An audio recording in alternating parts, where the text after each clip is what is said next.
হজ থেকে আসার সময় আমি ফ্লাইটে উঠেছি এই গত সফরে। আমার পাশে যে ক্রু আছে খেদমতে, তো বিজনেস ক্লাসের ওই ক্রুদের কাছে নাম শুদ্ধা ওদের কাছে লিস্ট আছে, অমুক অমুক এত সিটে, অমুক অমুক এত সিটে। তো আমার সিট বরাবর এসে দাঁড়ায় ক্রু বলে কি, your name Khalid Saifullah Ayyubi? G, my name is Khalid Saifullah Ayyubi. Your name, তোমার নাম কি? My name is Ali. আমার আমার নাম আলী। আলী। আমি ভাবলাম দেখ, আজকে কমাস কম একটা মুসলমানের রাতের খাওয়া খাওয়া নসিব হইতেছে, মা খুশি হয়েছি। আমি আয়াত পড়েছি, আয়াতের মধ্যে তিনটি নির্দেশ আছে। এক নাম্বার নির্দেশ হলো আল্লাহ পাক মুমিনদেরকে বলেছেন তোমরা মুত্তাকি হও, আল্লাহকে ভয় করো। ইয়া আইয়ুহাল্লাযীনা আমানুত্তাকুল্লাহ, তোমরা আল্লাহকে ভয় করো, একটা নির্দেশ। তাকওয়া কাকে বলা হয়? তাকওয়া বলা হয় আল্লাহ পাকের ভয়ে গুনাহ বর্জন করাকে তাকওয়া বলে। একটা সতর্কতা, খোদা ভীতি একটা সতর্কতার নাম। যেই সতর্কতার মাধ্যমে বান্দা গুনাহ বর্জন করে ইবাদতের জিন্দেগি গ্রহণ করে, এটাকেই তাকওয়া বলে। যে যত বড় মুত্তাকি তার গুনাহ তত কম। তাকওয়ার অভাব যখন হয় খোদা ভীতির, তখন মানুষ গুনাহ করে। বর্তমান সমাজের মানুষের ভেতরে গুনার প্রবণতা বেশি নাকি ইবাদত করার খাসলত বেশি? বোঝা যায় বর্তমান যুগের মানুষের ভেতরে তাকওয়া। কোরআনে কারীমে জায়গায় জায়গায় আল্লাহ তাআলা ঈমানদারদেরকে মেনশন করে করে ডেকে ডেকে বলেছেন, এই ঈমানদাররা তোমরা আল্লাহকে ভয় করো, তাকী হও, তাকওয়াওয়ালা হও। তাকওয়াওয়ালা হইলে গুনাহ ছাড়তে পারবে, ইবাদত করতে পারবে। আমাদের পূর্বের মানুষের তাকওয়া বেশি ছিল, সেগুলো শুনলে আমাদের তাকওয়ার পরিমাপটা করা যাবে, আমরা কিরকম মুত্তাকি। আগের যুগের মানুষরা এতটাই মুত্তাকি ছিল যে তারা গুনাহ তো করতো না, ইবাদত ছাড়তো না, ইবাদতকে আল্লাহর ভয়ে আহমিয়তের সাথে আদায় করত, ইবাদতের পরিপূর্ণ হিফাজত করত তারা তাকওয়ার কারণে। আমাদের টুটাফাটা যতটুকু ইবাদত জারি আছে, এগুলো নষ্ট হয় তাকওয়ার অভাবে। আমরা কিছু ইবাদত করি কিন্তু মুত্তাকি গোলামের ইবাদত আমরা করি না। আমরা নামাজ পড়ি কিন্তু আমাদের নামাজ তাকওয়ার নামাজ, খাউফ ও খাশিয়াতের নামাজ হয় না। আগের যুগের মানুষের তাকওয়া বেশি ছিল বিধায় তাদের নামাজ ভারী ছিল, ওজনদার ছিল। যেমন আমরা নামাজ পড়ি তাকবীরুল আর হেফাজত, আমরা নামাজ পড়ি জামাতের ইহতিমাম দিয়ে। একটা জমানা ছিল সমাজের কোনো একটা বালেক পুরুষ ঘরে নামাজ পড়ত, যেমন আল্লাহর রাসূলের জমানা, নবীজির জমানায় অন্ধ অচলরাও জামাতে নামাজে হাজির হইত। ঘরে নামাজ পড়ার মতো হিম্মতি তাদের ছিল না, কারণ তার ইবাদত যদি আল্লাহর কাছে পছন্দের না হয় তাহলে ইবাদত করে লাভ। সর্বোচ্চ পছন্দের ইবাদত বানানোর জন্য যত মুজাহাদা, যত কষ্ট আছে সব তারা করে। এই কারণে তাদের এই ইবাদতের ধারাবাহিকতাটা এক আধ সপ্তাহ ছিল না, একদিন দুই দিন না, এক বেলা দুই বেলা না,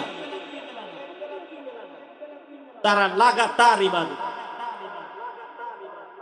তাদের ইবাদতের কোয়ালিটিও লাগাতার ভালো রাখত।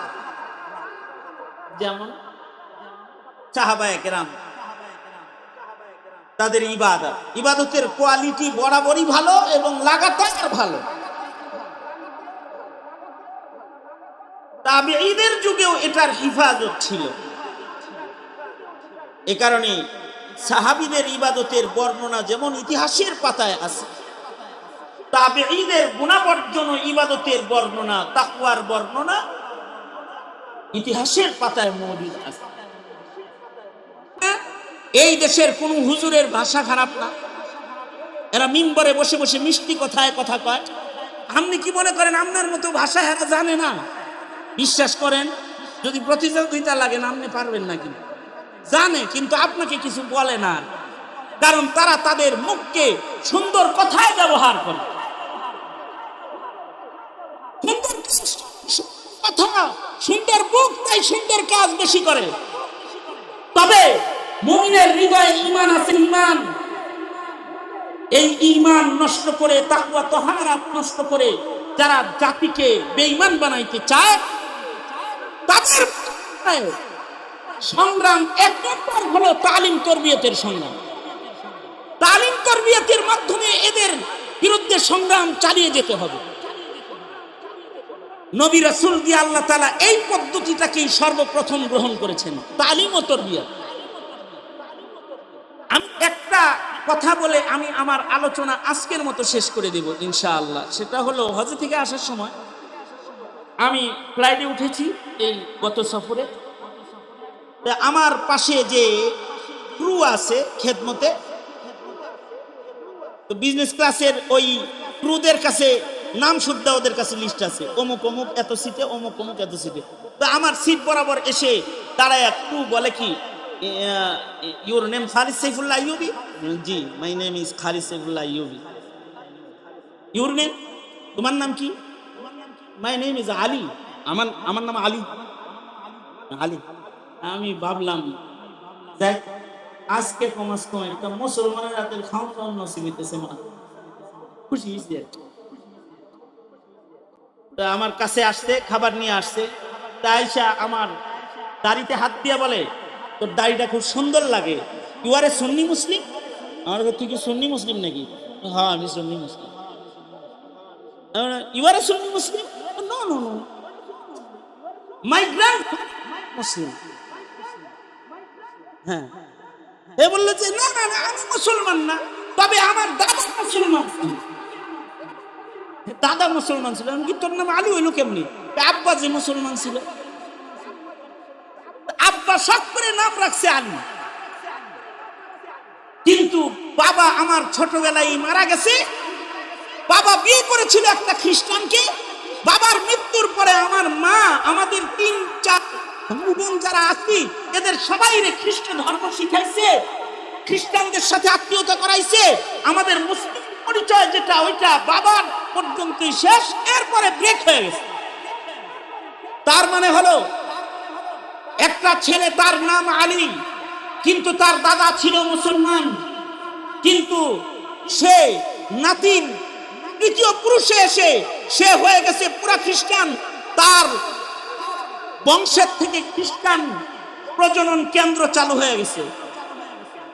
এইটা শোনার পরে আমি যে 4.5 ঘন্টা বিমানে ছিলাম, এর ভিতরে আমি কিছু এর ভিতরে আরামও করতে পারিনি, শুধু কাঁদছি আর পেরেশান হয়েছি যে এটা যদি হয় পরিবেশে মুসলিম হয়ে তার নাতি খ্রিস্টান হয়ে যাবে, তাহলে আমার স্বাধীন হিন্দুত্ববাদের চাষাবাদ করতে চায়,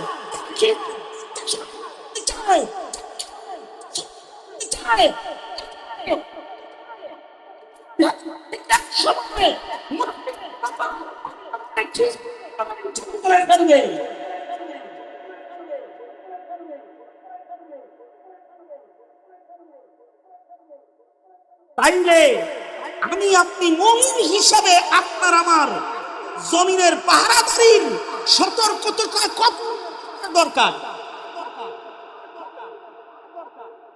বুঝলে বুঝপাতা, না বুঝলে নাকি তেজপাতা লোকে বলে। সুতরাং আমি যা বললাম তো বললামই, বুঝলে তো বুঝপাতা, না বুঝলে তেজপাতা।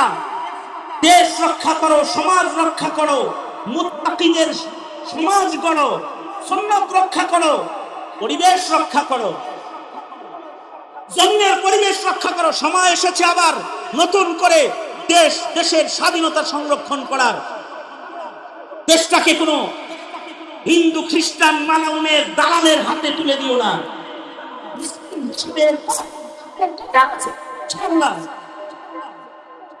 আল্লাহ তাআলা আমাদেরকে ভূমিকায় অবতীর্ণ হওয়ার তৌফিক দান করেন।